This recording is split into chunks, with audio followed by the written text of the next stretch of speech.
Bismillahirrahmanirrahim.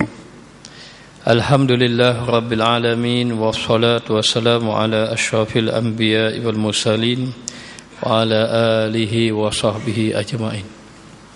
Subhanaka la ilma lana illa ma 'allamtana innaka antal alimul hakim. Rabbi shrah li sadri wa yassir li amri wa hlul 'uqdatam min lisani yafqahu qawli. Allahumma salli salatan kamilatan wa sallim salaman taman ala sayyidina Muhammadin alladhi tanhalu bihil unqad wa tanfaruju bihil kurab wa tuqda bihi hawaiju wa tunalu bihi raraibu wa husnul khawatim wa yustasqal ghamamu biwajhihil karim wa ala alihi wa sahbihi fi kulli lamhatin wa nafasin bi adadi kulli ma'lumin lak. Nawaitu ta'alluma wa ta'lim wa tazakkura wa tazki wa naf'a wal intifa wal ibadah wal istifadah wal hasa ala tamassuki bi kitabillah wa sunnati rasulillah sallallahu alaihi wasallam wa dilalatu ala al khair ibtira'a mardatihi wa sawabihi qurbihi subhanahu wa ta'ala. InsyaAllah malam ini kita akan baca kitab Mukasyafatul Qulub. Hanya untuk para jamaah dan juga sidang pendengar sekalian, kitab Mukasyafatul Qulub ini ada dua edisinya, yang nipis dan yang tebal. Jadi sebelum pada ini saya membaca yang nipis sikit, tapi setelah kita merujuk daripada kitab asal teks Imam Ghazali Mukasyafatul Qulub, maka yang paling tepatnya ialah yang tebal, kerana yang tebal ini dia masuk semua tajuk-tajuk. Ada pun yang itu rupanya yang nipis itu ringkasan sahaja. Jadi insya-Allah kita akan mula dengan baca itu, walaupun isinya sama sahaja, hanya itu bentuk ringkasan. Baik, dan pada malam ini saya ingin membaca satu bab daripada yang kitab Mukasyafatul Qulub ini, ialah bab taubat. Bab taubat. Muhammad Ibn Munkadir mengatakan bahawa ia mendengar ayahnya menerangkan seperti berikut. Ketika As-Sufyanus Tsauri sedang tawaf di Mekah, tiba-tiba ia melihat seorang lelaki yang dia tidak angkat kaki, tidak meletakkan kakinya kecuali dalam keadaan berselawat kepada baginda sallallahu alaihi wasallam. Lalu Sufyanus Tsauri bertanya, "Wahai pemuda, anda ini meninggalkan tasbih, tahlil, bacaan-bacaan, doa-doa tertentu, dan kamu hanya berselawat kepada Nabi Muhammad sallallahu alaihi wasallam. Apakah geranan ataupun apakah sebabnya yang terjadi pada diri kamu sehingga kamu ini sentiasa membaca selawat?" Lalu orang itu bertanya, "Siapakah anda? Siapakah kamu, wahai hamba Allah?" Maka ia menjawab, "Saya adalah Sufyanus Tsauri." Di zamannya Sufyanus Tsauri orang yang sangat masyhur. Beliau adalah ulama sufi yang terkenal. Lalu orang itu berkata, "Kalaulah anda bukan seorang yang zuhud dan bukan orang yang terkemuka, nescaya aku tidak akan bagi tahu. Nescaya tidak akan memberitahu kepada anda, kepada kamu, dan saya tidak akan membuka rahsia saya. Tapi oleh kerana yang bertanya itu adalah Sufyanus Tsauri, maka dia pun mula cerita. Saya dan ayah saya pergi mengerjakan haji ke Baitullah. Ketika saya sampai di manazil, tempat miqat, lalu biasa mungkin di qanun manazil, tempat miqat, lalu ayah saya jatuh sakit. Maka bila jatuh sakit, akhirnya membawa kepada wafat, meninggal dunia. Dan ketika mana ayah saya meninggal dunia, wajah ayah saya bertukar menjadi hitam. Hitam legam, mana hitam. Lalu saya pun mengatakan inna lillahi wa inna ilaihi raji'un, dan merasa amat sedih. Sedih yang pertama, wafat ayahnya. Sedih yang kedua, wajah ayahnya menjadi hitam. Lalu dalam keadaan macam itu, saya pun tutuplah wajahnya, wajah ayah dia ni. Dan ketika itu mata ayahnya agak terbuka, seolah-olah memandang dia. Lalu saya merasa amat sedih sekali. kerana sudahlah ayahnya wafat, tapi Allah tukarkan wajah ayahnya menjadi hitam. Lalu saya pun sedih menangis sampai keletihan sehingga tertidur. Tidurlah dia.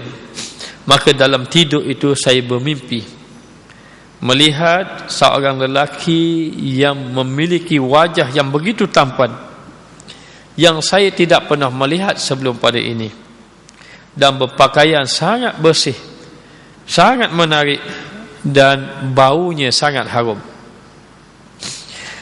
Lalu lelaki itu berjalan mendekati ayah saya. Lalu dia menyingkapkan kain yang menutupi wajah ayah saya tadi. Maka lelaki itu mengusap wajah ayah saya yang hitam itu, tiba-tiba bertukar menjadi putih berseri ayahnya. Kemudian ia pun kembali. Dia pun balik, pusing ke belakang. Saya tarik bajunya, saya pegang bajunya, saya bertanya kepada dia, cerita orang tadi, wahai hamba Allah, siapakah kamu yang telah diutuskan oleh Allah? Kata lelaki tadi, katanya anak muda yang cerita pada Sufyan Ats-Tsauri, yang Allah, siapakah kamu yang Allah utuskan kamu yang datang kepada ayah saya ini? Ia menjawab, tidakkah engkau mengenali diri aku? Aku adalah Muhammad ibnu Abdullah, pembawa Al-Quran. Ayahmu ini wajahnya menjadi hitam. Ayahmu ini adalah orang yang menzalimi dirinya. Apa maksud menzalimi dirinya? Ayahnya adalah orang yang mengekalkan dosa besar. Maka dalam cerita ini tidak dicerita ayahnya apa.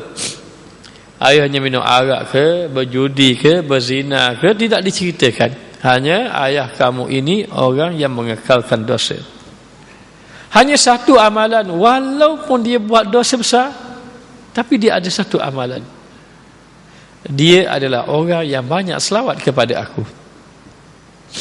Dalam cerita yang lain ataupun dalam kitab yang lain menceritakan bahawa beliau ini hanya selawat 100 kali sehari saja.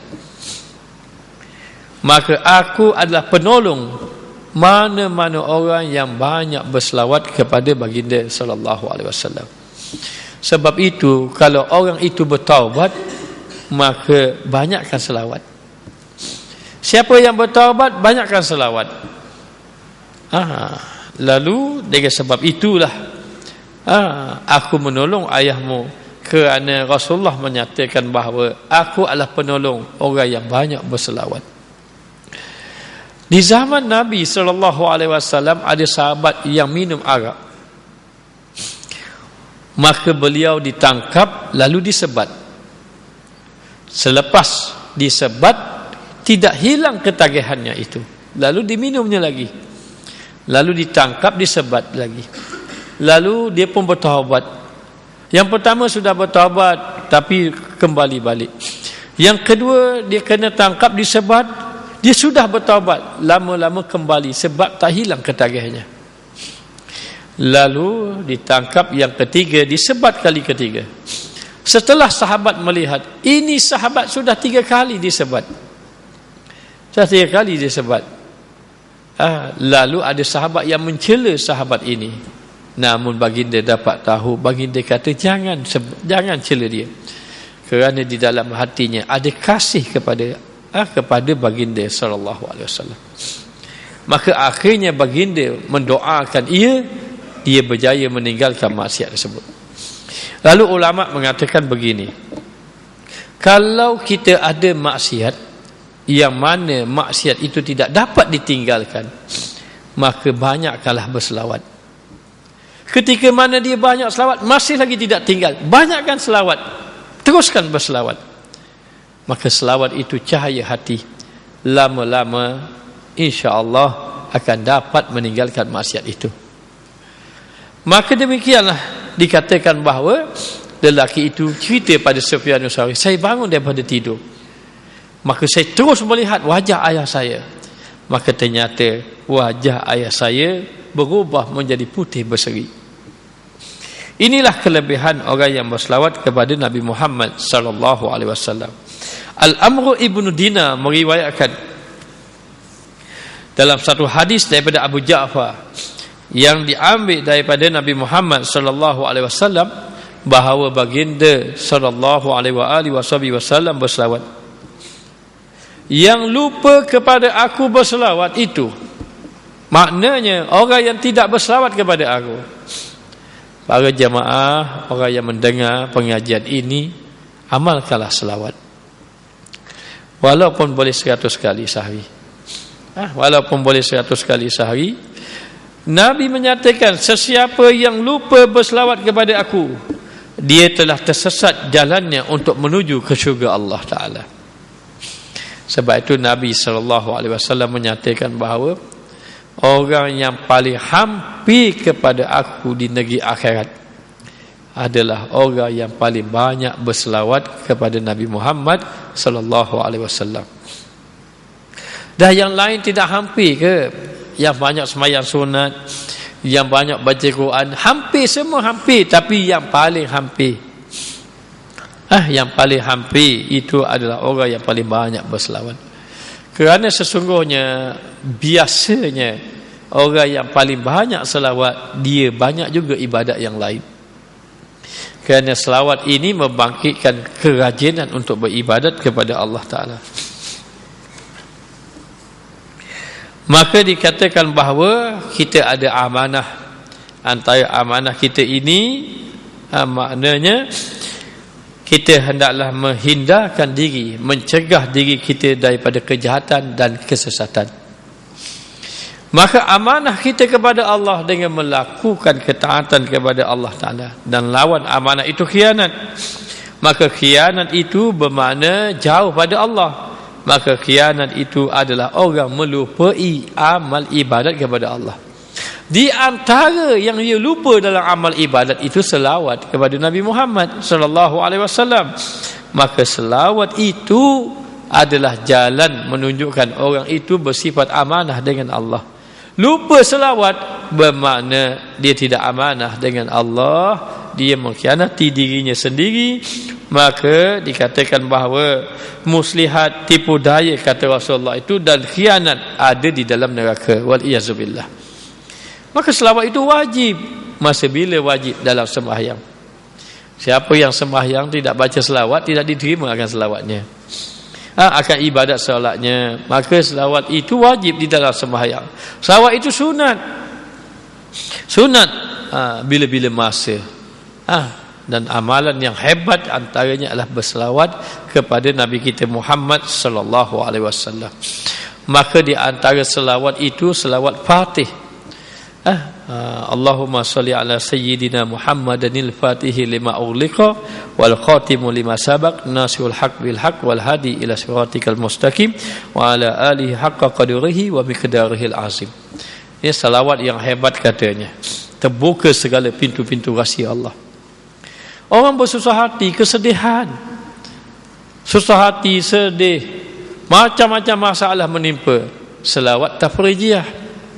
Allahumma salli salatan kamilatan wa sallim salaman taman ala sayyidina Muhammadin alladhi tanhalu bihil uqad wa tanfaruju bihil kurab wa tuqda bihi hawaiju wa tunalu bihi ghaibu wa husnul khawatim wa yustasqal ghamamu biwajhihil karim wa ala alihi wa sahbihi fi kulli lamhatin wa nafasin bi adadi kulli ma'lumin lak. Kata Syekh An-Nuri mengatakan, seorang membaca, orang buta membaca 4444 kali selawat ini, Allah celakkan mata dia. Celak mata dia. Allah izinkan dengan barakah, dengan keizinan Allah. Ini kelebihan selawat. Ada orang kata selawat ni tidak boleh, selawat ni tidak boleh. Selawat Ibrahimiyah saja tidak boleh. Tidak ada dalil mengatakan tidak boleh berselawat. Sedangkan Allah sendiri berselawat. Tidak ada amalan yang Allah tunjukkan dia sendiri. Allah tak bayar zakat macam kita bayar zakat, tapi Allah berselawat. Maknanya kelebihan selawat ini tidak dapat dinafikan. Ada satu orang itu, dia ini kena hukum bunuh. Maka bila nak pancungnya besok, maka malam tu dia selawat 1000 kali. Allahumma salli wa sallim ala sayyidina Muhammad qad dhaqat hilati wa adrikni ya Rasulullah 1000 kali. Esok sebelum menjalankan hukum, orang tu kata kes ditarik balik, tak jadi, dilepaskan. Izin Allah Ta'ala. Itu izin dengan keizinan Allah Ta'ala. Ini kelebihan selawat dan macam-macam lagi selawat. Dah kita tak perlu cari banyak-banyak. Selawat rekah-rekah je. Allahumma salli ala sayyidina Muhammad. Mesti kita selawatlah banyak-banyak yang boleh. Dalam hadis yang lain, baginda sallallahu alaihi wasallam bersabda, yang bergaul dengan manusia tanpa bersikap zalim, bergaul dengan orang tidak menzalimi orang, dan berbicara dengan mereka tanpa bicara dengan perbicaraan yang sia-sia, ia adalah orang yang sempurna harga dirinya. Dia orang yang mempunyai kehormatan dirinya, ada keadilan, dan orang yang macam ini hendaklah kamu berdampingan dengannya. Maka seorang Arab Badui memuji satu kaum.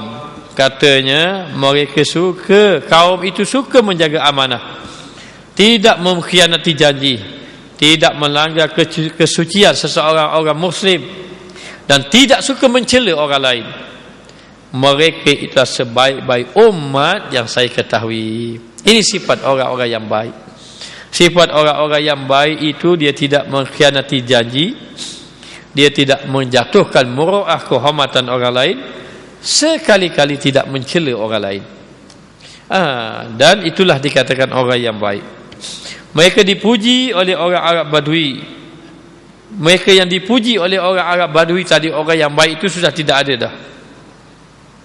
Kita tidak lagi menemui orang yang macam ini, orang yang betul-betul sifat amanah, betul-betul menjaga amanah, betul-betul tidak pernah mencela orang, tidak pernah bercakap memburukkan orang. Kata Imam Ghazali, tak jumpa dah zaman kita ni. Tak jumpa dah. Maknanya, walau dia ahli agama pun, walau dia ahli ibadat, kadang-kadang tak lepas lidahnya daripada mencela orang. Maka kata Imam Ghazali, orang yang dipuji ini, macam ini sifat ini, amat suka nak dicari, tak temu di zaman ini, zaman kita, zaman Imam Ghazali. Katanya, kalau itu zaman Imam Ghazali, zaman kita lagi lah. Maka sebagaimana yang diungkapkan oleh seorang penyair yang bermaksud, pada siapa manusia menaruh kepercayaan. Hari ini kita nak percaya pada siapa? Berani tak kita ambil duit kita berpuluh ribu, kita suruh dia simpan kejap? Berani tak? Tak berani hari ini. Siapa? Maka kata penyair, pada siapa kamu nak menaruh kepercayaan? Di mana sahabat yang membawa kamu kebebasan daripada mengikut hawa nafsu? Mana dia sahabat yang membawa kamu kemuliaan kepada Allah Ta'ala? Manusia seperti ini kalau ada amat sedikit sahaja, itu pun kalau ada sangat suka dicari. Sangat suka dicari. Ini gambaran orang-orang yang baik. Orang yang baik, dua antara sifatnya. Yang pertama sering bertaubat, yang kedua sering selawat. InsyaAllah. Al-Huzaifah radhiyallahu anhu meriwayatkan bahawa Rasulullah sallallahu alaihi wasallam bersabda, amanah itu akan diangkat. Nanti tinggal manusia tak ada amanah dah. Walaupun tinggal nama je amanah. Tidak ada dah amanah. Tidak ada je. Nama sifat amanah masih lagi ada. Bosih cakap amanah ada lagi. Kami akan bekerja dengan amanah. Akak sumpah aku janji amanah, tapi sudah tidak ada sebenarnya. Sudah tinggal perkataan sahaja. Rasulullah mengatakan bahawa amanah itu akan diangkat. Dan manusia yang amanah itu hanya sedikit. Tinggal sedikit saja. Tidak ada salah seorang di antara mereka yang menunaikan amanah. Tidak ada yang menunaikan amanah, melainkan dikatakan bahawa pada keluarga si orang ini ada yang menunaikan amanah. Kalau ada pun sikit je. Adalah orang ni seorang, adalah orang ni. Nak kata orang kampung ni amanah belaka, tak ada. Ini kumpulan ini amanah. Kalau ada disebut orang ini amanah. Kalau kata nak percaya, kalau duduk satu jamaah, ni jamaah yang bersifat amanah, tak ada lah. Ayo nak cari. Kalau ada disebut individu je, orang ini amanah. Simpulan ini sifat amanah, dia orang baik, orang amanah. Begitu. Maka ini berkaitan dengan sifat amanah. Maka di antara sifat orang itu beramanah, dia menunaikan hak Allah. Kita tidak amanah. Tidak amanah pada diri kita. Apa dia? Kita tidak amanah menjaga lidah. Kita tidak amanah menjaga mata. Tak amanah menjaga mata. Kita tidak amanah menjaga telinga. Tangan kita, kaki kita. Berapa kali ingat kerap kita pergi masjid?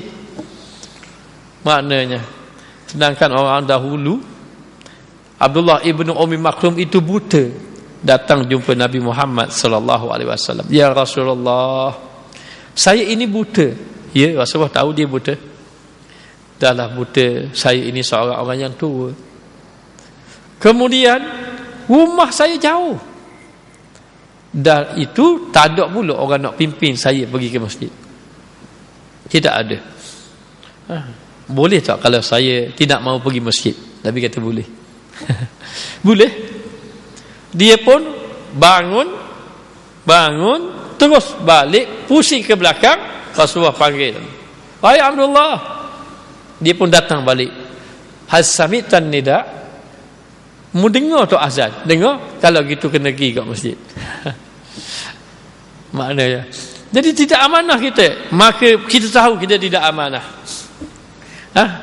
Maknanya tidak amanah semua. Yang bercakap tentang agama pun tidak amanah.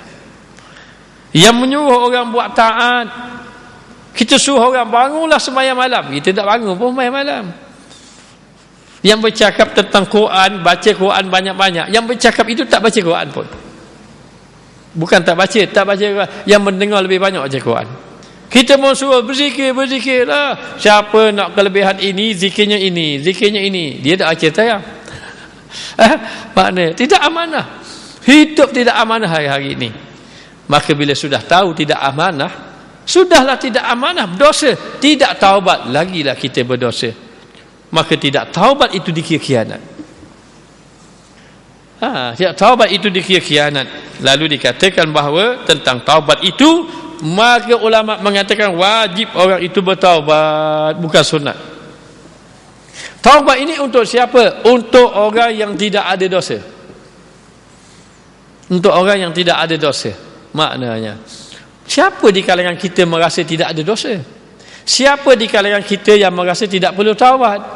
Jangan menyangka kita yang sudah duduk di masjid ini, mendengar kuliah ini, menyangka, oh itu orang yang tak pergi masjid, tak dengar kuliah, itu kena taubat.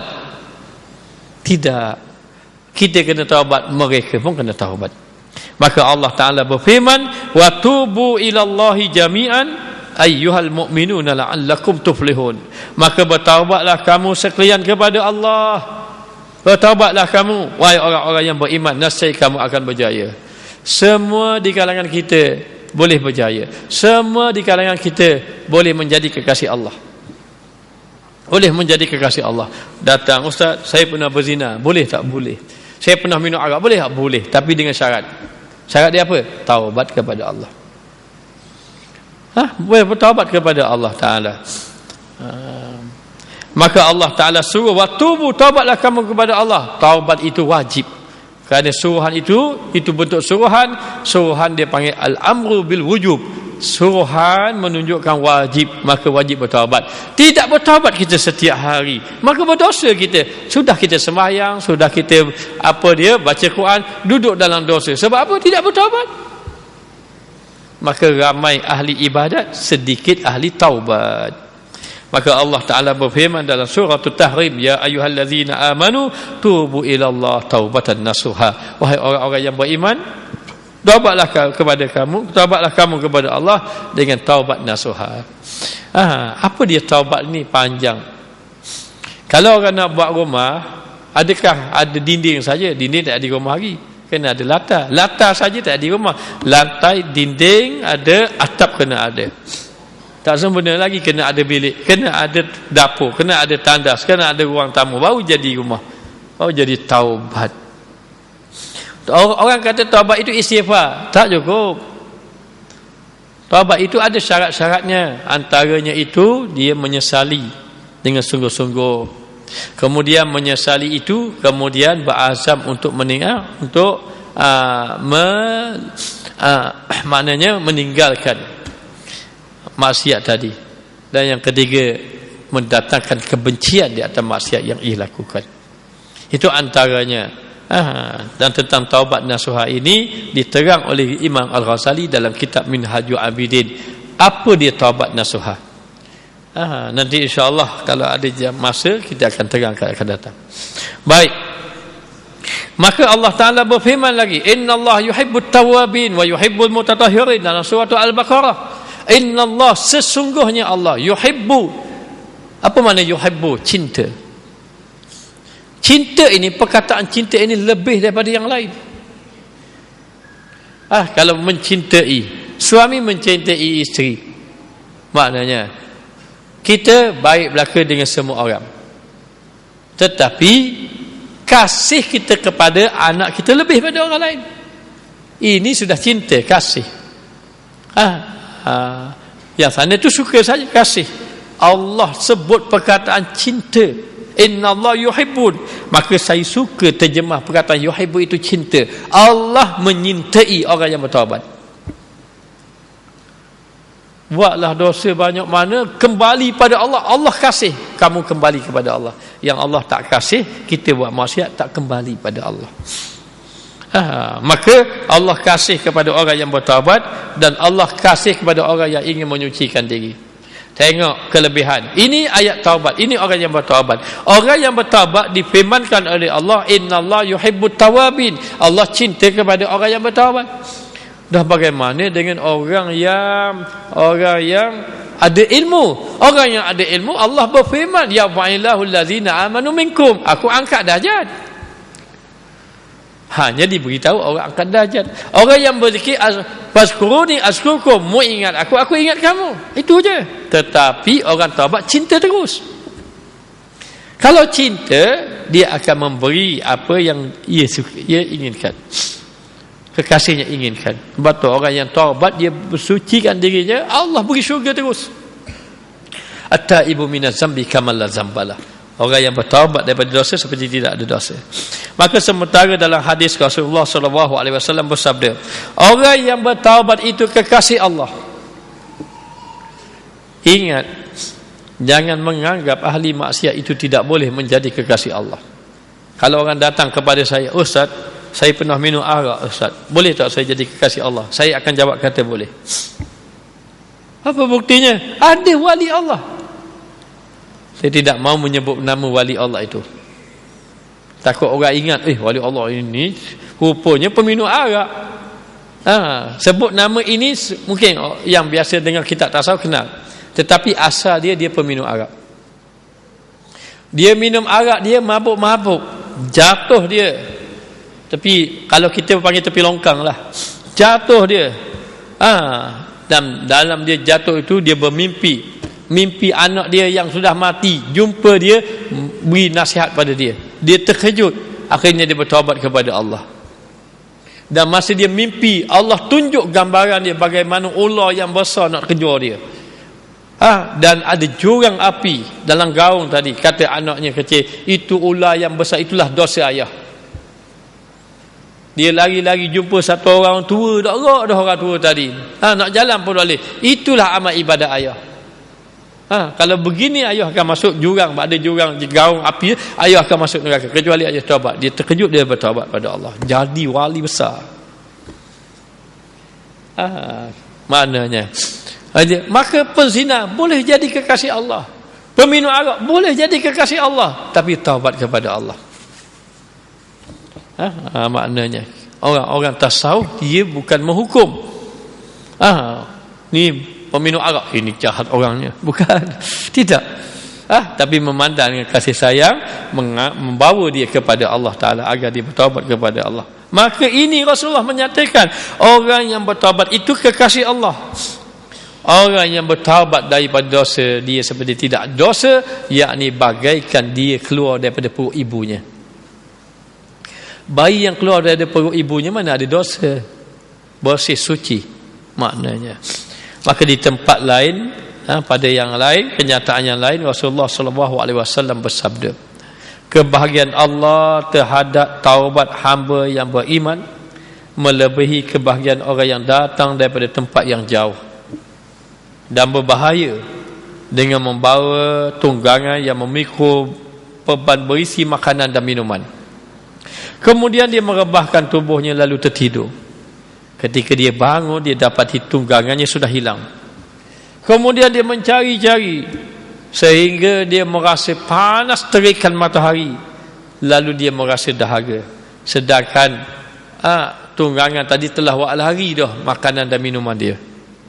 Maka dengan kehendak Allah, dia pun berkata, saya akan kembali semula tempat saya tidur tadi, dan biarlah saya mati di situ. Ceritanya macam mana? Ceritanya begini. Nabi cerita ada satu orang lelaki naik tunggangan, contohnya kuda lah ataupun kedai lah, dia bawa tunggangan, tak sebut di sini. Di atas tunggangan dia itu, katakan kuda, ada makanan dan ada air. Dia nak merentas, sebelum rentas tempat dia nak tuju, dia akan lalu padang pasir yang tak ada orang. Kalau kita lah, kalau kita pergi berjalan, mati kita tengah jalan dalam hutan, berat kita. Maknanya, jadi dalam keadaan itu, tiba-tiba oleh kerana perjalanan panas terik, dia letih.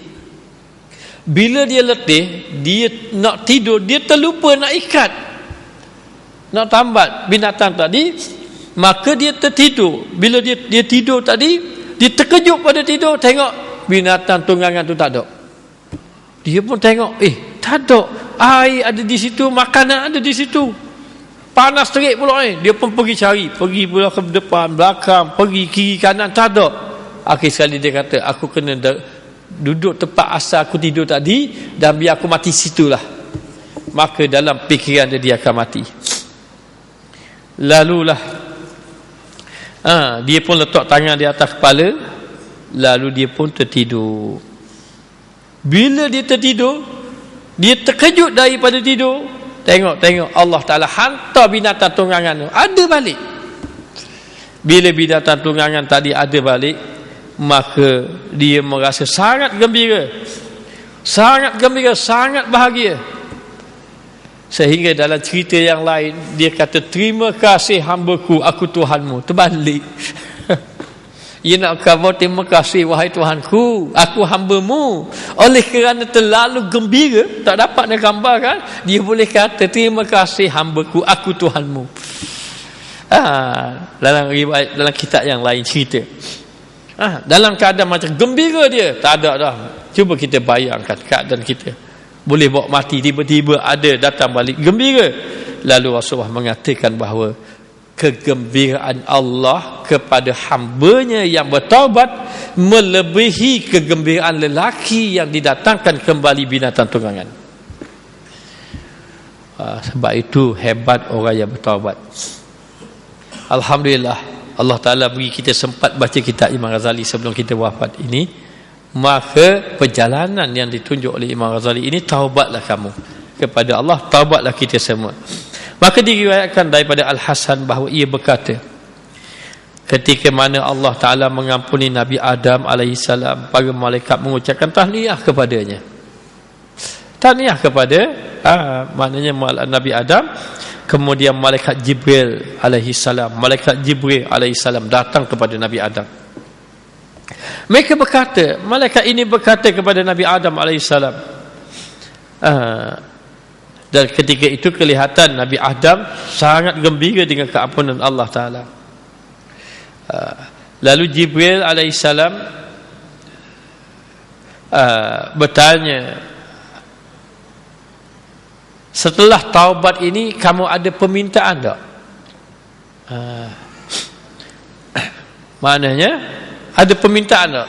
Maka Nabi Adam tanya, bagaimana kedudukan aku di sisi Allah Ta'ala?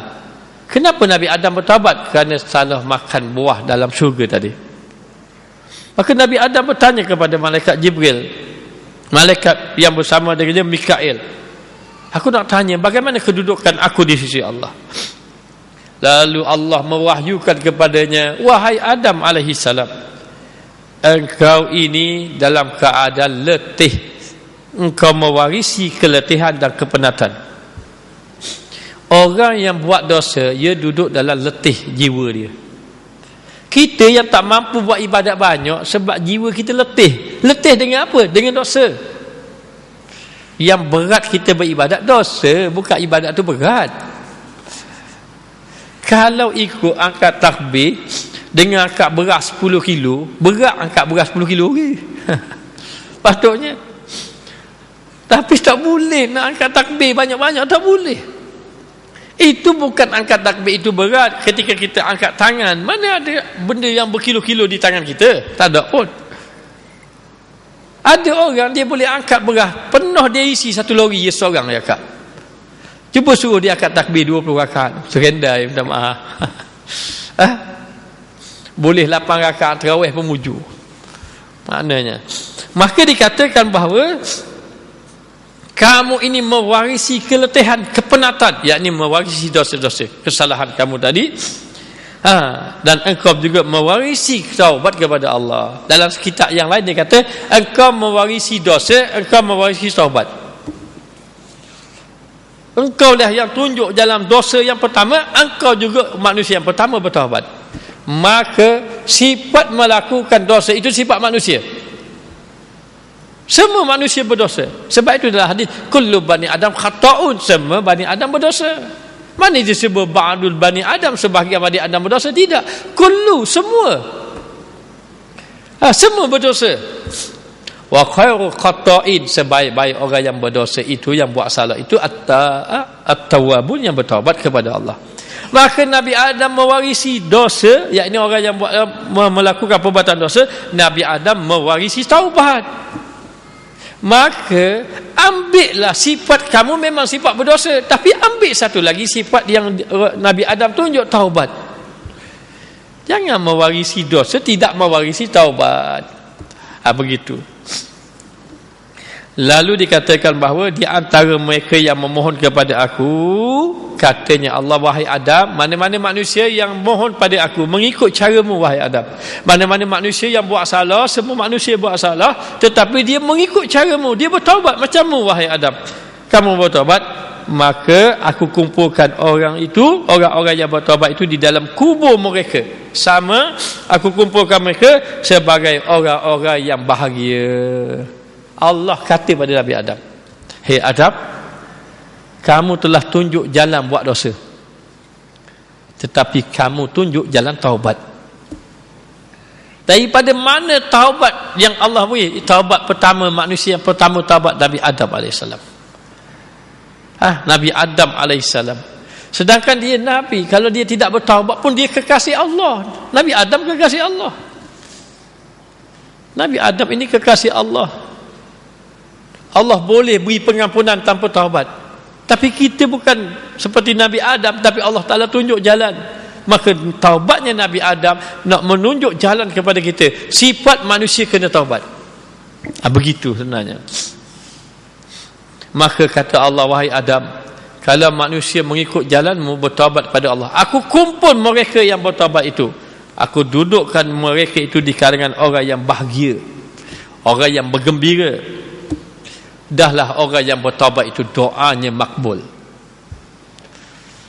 Doa dia makbul. Satu orang, dia bawa botol arak, dia minum arak, dia bawa botol arak. Tiba-tiba nampak Sayyidina Umar Al-Khattab. Sayyidina Umar Al-Khattab jalan bawa pedang je, buat salah pacung. Sayyidina Umar ni tegas, takut dia.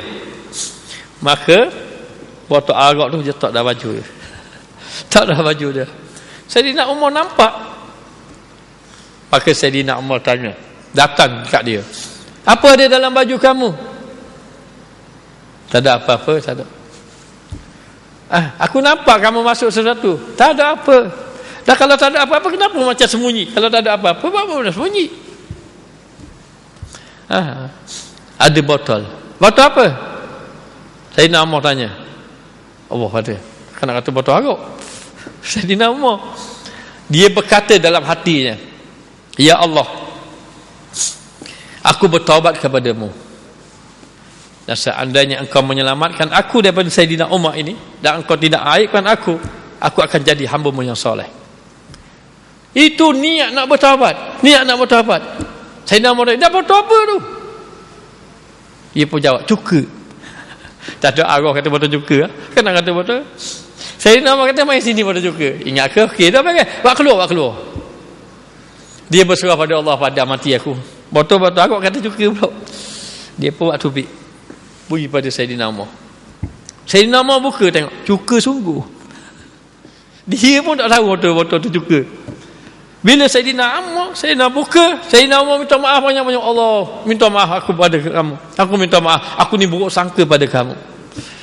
Bersungguh Sayyidina Umar minta maaf, dia pula maafkan Sayyidina Umar. Dia pun hairan. Rupanya botol tu dah bertukar jadi cuka. Itu kuasa taubat. Itu baru niat nak bertaubat itu Allah kabulkan. Apatah lagi ahli taubat. Ahli taubat itu doanya makbul katanya. Maka dikatakan bahawa Rasulullah SAW bersabda, Allah Ta'ala menghulurkan tangannya dengan keampunan kepada orang yang buat jahat pada malam hari. Kalau kamu buat jahat malam hari, Allah Ta'ala hulurkan tangan. Allah Ta'ala ada tangan. Allah hulurkan tangan, maknanya apa? Maknanya Allah sentiasa menerima taubat hamba-Nya. Maknanya bila sampai siang hari, buat maksiat malam hari, tunggu siang hari, hamba-Ku bertaubat, aku ampun. Menangis bertaubat, menangis menyesal. Maknanya. Dan kepada orang yang buat jahat siang hari, Allah tunggu malam. Siang buat jahat, malam bertaubat, boleh terima lagi taubat. Allah. Bagaimana kalau dia buat jahat acak kali, banyak kali, Allah terima. Dan acak kita kalau orang buat jahat 3-4 kali, teruklah kena. Jadi insya-Allah kita akan sambung akan datang. Banyak lagi menarik dalam kitab ini. Insya-Allah moga-moga dapat kebaikan. Bismillahirrahmanirrahim. Rabbana atina fid dunya hasanah wa fil akhirati hasanah wa qina azabannar. Wa sallallahu ala sayyidina Muhammadin wa ala alihi wa sahbihi wasallam. Walhamdulillahirabbil alamin.